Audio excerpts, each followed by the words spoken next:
Tonight in our first session we have two guest speakers, two guest lecturers.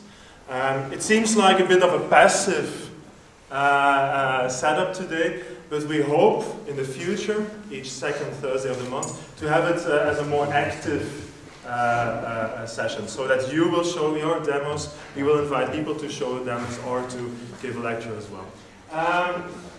Today we have two guest speakers, Mirko Tobias Schaefer on my right side, and on my left we have Roman Kirschner. Mirko is working at the University of Utrecht.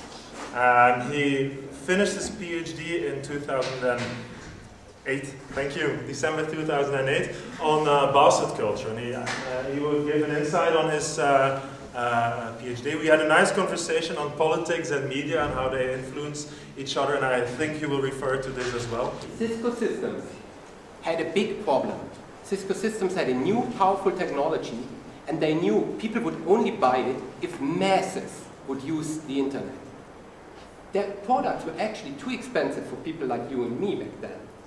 But they knew that people like you and me need to use the internet in order to sell those products to companies. Yes. And we have also some technologies that are raising issues. Users were creators. We have different technologies because the amateur cultural products can be distributed at almost no cost on a global level. That means for producers of electronic products and software-based products, that every product you produce that is entering the market is actually entering a new stage of development, because it will subsequently change and altered by your own users. So your design process will be enhanced by an appropriation process. Design and appropriation. So someone is designing something and then the users will change it into something else. So design in the way we design and the platform we create. Or to what extent is it just the objective? The problem is, you see it even on a superficial level. Google still has this ridiculous sentence of "don't be evil," which is of course not maintainable for a company, for a corporate company.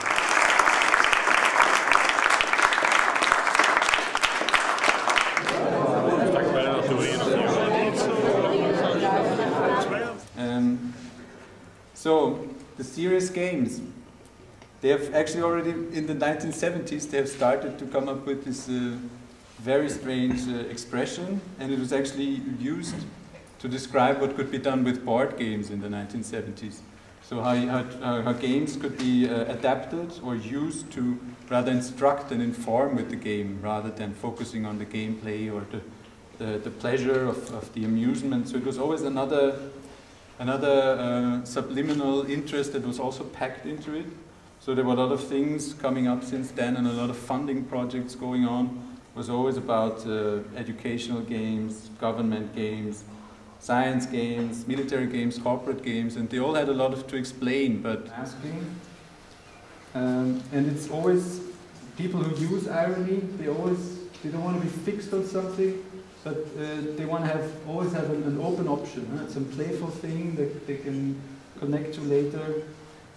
In the 1800s, he got actually very close to what irony might actually mean.